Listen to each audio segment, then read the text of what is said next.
तेरी वाणी जीवन की रोटी, नैनों की ज्योति अंधेरा मिटाती।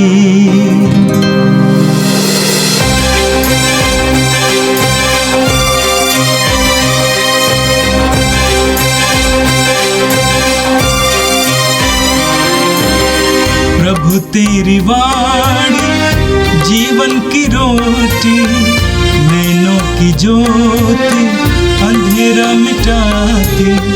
प्रभु तेरी वाणी जीवन की रोटी, नैनों की ज्योति अंधेरा मिटाती। वाणी वाणी वाणी वाणी वाणी पवित्र है, शाश्वत है, जीवन का मन्ना है। 7 अप्रैल बृहस्पतिवार। पहला पाठ उत्पत्ति ग्रंथ अध्याय 17 पद संख्या 3 से 9। अब्राम ने साष्टांग प्रणाम किया और ईश्वर ने उससे यह कहा, तुम्हारे लिए मेरा विधान इस प्रकार है, तुम बहुत से राष्ट्रों के पिता बन जाओगे। अब से तुम्हारा नाम अब्राम नहीं बल्कि इब्राहिम होगा, क्योंकि मैं तुम्हें बहुत से राष्ट्रों का पिता बनाऊंगा। तुम्हारे असंख्य वंशज होंगे। मैं तुम लोगों को राष्ट्रों के रूप में फलने फूलने दूंगा। तुम्हारे वंशजों में राजा उत्पन्न होंगे। मैं तुम्हारे लिए और तुम्हारे बाद तुम्हारे वंशजों के लिए पीढ़ी दर पीढ़ी अपना चिरस्थायी विधान निर्धारित करूंगा। मैं तुम्हारा और तुम्हारे बाद तुम्हारे वंशजों का ईश्वर होऊंगा। मैं तुम्हें और तुम्हारे बाद तुम्हारे वंशजों को वह भूमि प्रदान करूंगा जिसमें तुम निवास करते हो, अर्थात कनान का समस्त देश। उस पर सदा के लिए तुम लोगों का अधिकार होगा और मैं तुम्हारे वंशजों का ईश्वर होऊंगा। ईश्वर ने इब्राहिम से यह कहा, तुम और तुम्हारे वंशज पीढ़ी दर पीढ़ी मेरे विधान का पालन करो। यह प्रभु की वाणी है। संत जोगन के अनुसार पवित्र सुसमाचार अध्याय 8 पद संख्या 51 से 59 तक। यीशु ने यहूदियों से कहा, मैं तुम लोगों से कह देता हूँ, यदि कोई मेरी शिक्षा पर चलेगा तो वो कभी नहीं मरेगा। यहूदियों ने कहा, अब हमें पक्का विश्वास हो गया है कि तुमको अवधूत लगा है। अब्राहम और नबी मर गए, किंतु तुम कहते हो यदि कोई मेरी शिक्षा पर चलेगा तो वो कभी नहीं मरेगा। क्या तुम हमारे पिता अब्राहम से भी मगान हो? वह मर गए और नबी भी मर गए। तुम अपने को क्या समझते हो? यीशु ने उत्तर दिया, यदि मैं स्वयं अपने को महिमा देता तो उस महिमा का कोई महत्व नहीं होता। मेरा पिता मुझे महिमान्वित करता है, उसे तुम लोग अपना ईश्वर कहते हो। यद्यपि तुम उसे नहीं जानते, मैं उसे जानता हूँ। यदि मैं कहता कि उसे नहीं जानता तो मैं तुम्हारी तरह झूठा बन जाता, किंतु मैं उसे जानता हूँ और उसकी शिक्षा पर चलता हूँ। तुम्हारे पिता अब्राहम ये जानकर उल्लसित हो गए कि वो मेरा आगमन देखेंगे और वह उसे देखकर आनंद विभोर हो गए। यहूदियों ने उनसे कहा, अब तक तुम्हारी उम्र 50 भी नहीं है तो तुमने कैसे अब्राहम को देखा है? यीशु ने उससे कहा, मैं तुम लोगों से कह देता हूँ, अब्राहम के जन्म लेने के पहले से ही मैं विद्यमान हूँ। इस पर लोगों ने यीशु को मारने के लिए पत्थर उठाए, किंतु वह चुपके से मंदिर से निकल गए। यह प्रभु का दिव्य सुसमाचार है। क्रिस्त प्रभु की जय। भाई और बहनों, आज का प्रथम पाठ उत्पत्ति ग्रंथ से हमने सुना है। इसमें ईश्वर अब्राहम को दर्शन देता है और अब्राहम से वादा करता है कि तुम बहुत राष्ट्रों के पिता बनोगे। और ईश्वर ने एक महत्वपूर्ण कार्य और किया। ईश्वर ने अब्राहम का नाम बदल दिया। उनका पहला नाम था अब्राहम, ईश्वर ने उसको अब्राहम कर दिया। और ईश्वर ने यह भी वादा किया कि जो प्रज्ञात देश मैंने वादा किया है वो तुम्हें मिलेगा। तुम अनेक राष्ट्रों के पिता बनोगे और तुम्हारे वंश में राजा और महाराज उत्पन्न होंगे। ईश्वर ने ये सब वादा किया। हम जानते हैं इब्राहिम निसंतान व्यक्ति था और उनका उम्र अभी 99 हो गए। और ईश्वर वादा करते हैं कि तुम्हारा नाम मैं बदल देता हूँ। अब्राहम का नाम का अर्थ है उत्कृष्ट पिता, एक्सल्टेड फादर। या जिनका फादर एक्सल्टेड है ऐसा व्यक्ति, इनका पिताजी महिमान्वित है, यही अर्थ है अब्राहम का नाम का अर्थ। परंतु ईश्वर ने उसके साथ एक हा भी जोड़कर अब्राहम कर दिया। इसका अर्थ है राष्ट्रों के पिता, कुलपति। तो अनेक राष्ट्रों के पिता बनोगे। एक निसंतान व्यक्ति को प्रभु ने वादा करके उनसे कहा यह वादा पक्का है। और ईश्वर ने और भी आगे कहा, तुम्हारे वंशजों में राजा उत्पन्न होंगे और तुम्हारे बाद तुम्हारे वंशजों के पीढ़ी दर पीढ़ी अपना चिरस्थायी विधान निर्धारित करेंगे। ईश्वर ने उनके साथ एक विधान भी किया। ये संधि ये विश्वास पर आधारित है। उस समय अब्राहम के पास कुछ भी नहीं है, परंतु विश्वास करते हैं, आशा रखते हैं कि ईश्वर ने जो वादा किया वो पूरा करेंगे। आज के इस पाठ से हम ये जानते हैं कि अब्राहम ईश्वर के सामने न्यायी इसलिए हो गया कि उसने ईश्वर पर विश्वास किया। विश्वास के कारण ही अब्राहम न्यायी सिद्ध हुए, जैसे पौलुस रोमी के नाम पत्र में बाद में हमें समझाएंगे। और ये वादा ईश्वर और अब्राहम के साथ जो वादा है, और ये ईश्वर ने जो कहा तुम्हारे वंशज, अब्राहम का वंशज ये राजाधिराज बनेंगे, ये केवल दाऊद के बारे में नहीं, असली में ये सब यीशु के बारे में। आज जो प्रज्ञात देश इब्राहिम को ईश्वर ने वादा किया वो केवल कनान का ये छोटा सा देश नहीं, पूरे ये अनंत जीवन है।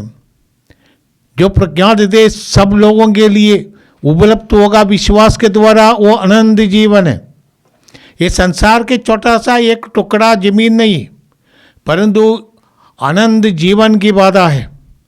और इसके साथ साथ सभी राष्ट्र इब्राहिम के द्वारा, इब्राहिम के विश्वास के सहभागी बन जाएंगे। और हम जानते हैं कि इब्राहिम का विश्वास सभी राष्ट्रों के लिए, इब्राहिम का विश्वास एकमात्र ईश्वर पर विश्वास, सारे संसार के सृष्टिकर्ता एक ही परमेश्वर जिन पर इब्राहिम ने विश्वास किया, और इब्राहिम के अनुकरण करते हुए इब्राहिम के विश्वास, सबसे पहला व्यक्ति एकमात्र ईश्वर पर विश्वास करने वाला व्यक्ति शायद इब्राहिम होगा।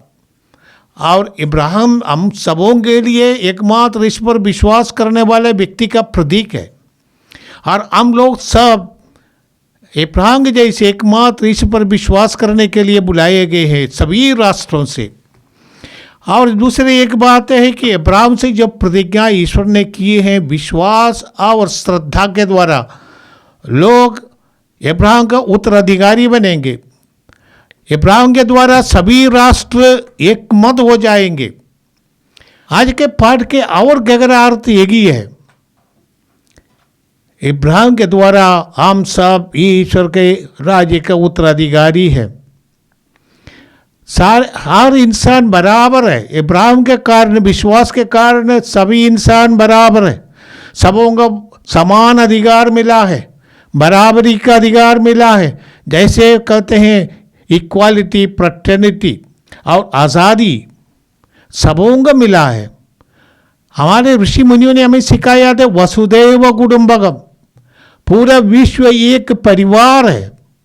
सच में विश्वास करने के कारण हम दूसरे इंसान को अपने बराबर समझते हैं।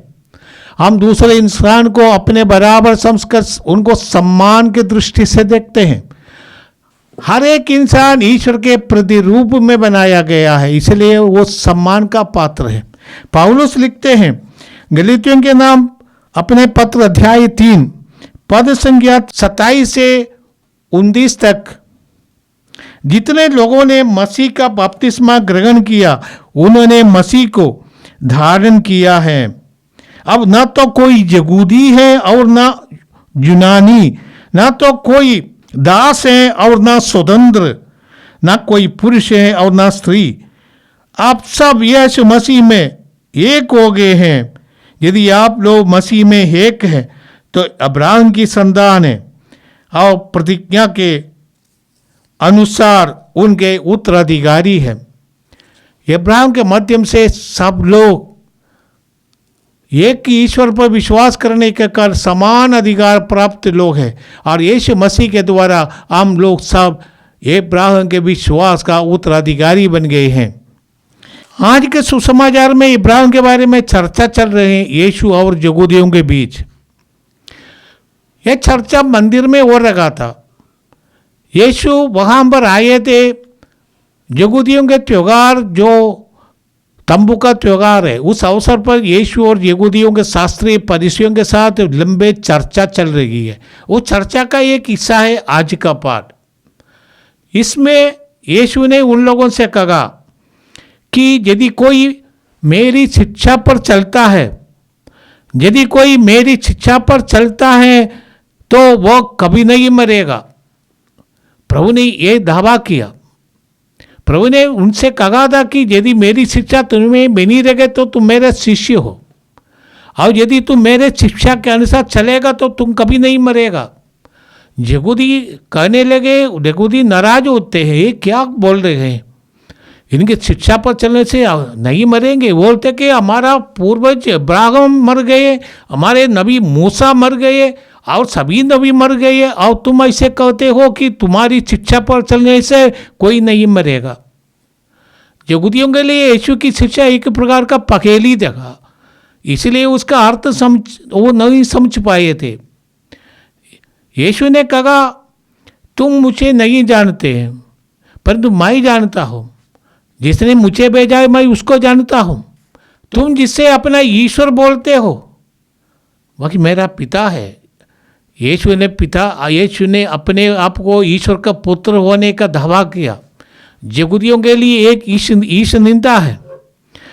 यीशु ने कहा, इब्राहिम से पहले ही मैं विद्यमान हूँ। ये लोग हंसने लगे, कहा कि अरे तुम 50 साल का भी नहीं है तो कैसे इब्राहिम जो लगभग 2000 वर्ष पहले जिंदे थे उनको तुमने देख लिया।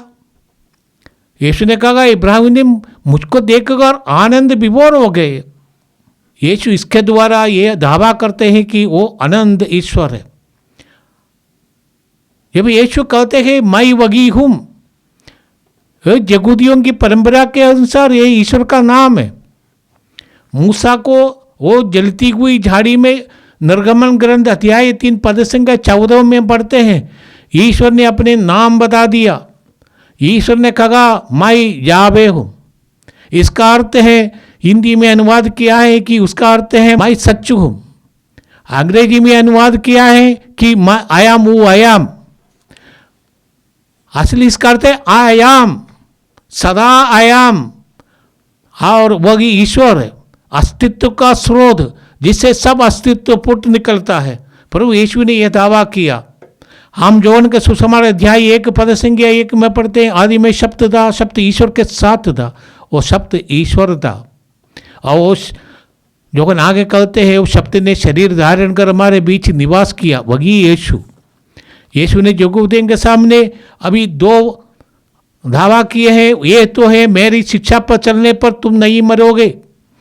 दूसरी शिक्षा है कि प्रभु ने कहा, मैं अब्राहम से पहले हूँ, मैं वही हूँ जो है, जो हूँ वही है। प्रभु यीशु अनादि ईश्वर, पिता का एकलौते पुत्र, जिसके बारे में हम पढ़ते हैं कुलोसियों के नाम पौलुस का पत्र अध्याय 1 पद संख्या 15 में पौलुस लिखते हैं, यीशु मसीह अदृश्य ईश्वर के प्रतिरूप तथा समस्त सृष्टि के पहलौठे हैं। ये प्रभु यीशु जो उन्हीं के द्वारा सब कुछ की सृष्टि हुई, सब कुछ चाहे वो स्वर्ग में हो या पृथ्वी पर, चाहे दृश्य हो या अदृश्य, और स्वर्गदूतों की श्रेणियां भी, सब कुछ उनके द्वारा और उनके लिए सृष्टि किया गया है। आगे पौलुस फिलिपियों के नाम पत्र में लिखते हैं कि यीशु मसीह वास्तव में ईश्वर थे और उनको पूरा अधिकार था कि वह ईश्वर की बराबरी करे। फिलिपियों के नाम पौलुस का पत्र अध्याय 2 पद संख्या 6 में हम ये पढ़ते हैं कि वो वास्तव में ईश्वर थे और उनको पूरा अधिकार था कि वह ईश्वर के बराबरी करे। फिर भी उन्होंने दास का रूप धारण कर तथा मनुष्यों के समान बनकर अपने को दीनहीन बना दिया, हमारे जैसे एक दुर्बल मनुष्य का रूप धारण किया। आइए एफिसियों के नाम पौलुस का पत्र अध्याय 1 पद संख्या 3 में पौलुस लिखते, धन्य है हमारे प्रभु यीशु मसीह का ईश्वर और पिता, उसने मसीह द्वारा हम लोगों को स्वर्ग के हर प्रकार के आध्यात्मिक वरदान प्रदान किए हैं। वही यीशु मसीह के द्वारा ईश्वर ने हमको उनकी अनुग्रह पर अनुग्रह प्रदान किया। ईश्वर हमें अनुग्रह पर अनुग्रह यीशु के द्वारा प्रदान किया। विश्वास के द्वारा हम उनका उत्तराधिकारी हैं। यीशु के ये दावे पर यहूदी भड़क उठे, ये यीशु को मारना चाहते थे। वो लोग पत्थर उठाकर यीशु को मारने के लिए तैयार हो गए। और आज के पाठ में हम सुनते हैं कि यीशु चुपके से मंदिर से निकल गए, क्योंकि उनका समय अभी आया नहीं। जब समय आएगा यीशु पकड़ाए जाएंगे, यीशु को लोग मार डालेंगे। परंतु यीशु कभी भी अपने वजन से पीछे नहीं हटा। जब यहूदियों ने उनसे पूछा कि क्या आप ईश्वर का पुत्र है, प्रभु ने कहा, जैसे महायाजक के सामने तुम लोग देखोगे कि बादलों में मानव पुत्र आते हुए तुम देखोगे। प्रभु यीशु ने ये वादा किया और यहूदी उनको हम जानते हैं क्रूस पर चढ़ाया। परंतु यीशु ने जैसे कहा वो मर्दों में से तीसरे दिन जी उठा और अपनी वाणी को सच सिद्ध किया। हम प्रार्थना करें।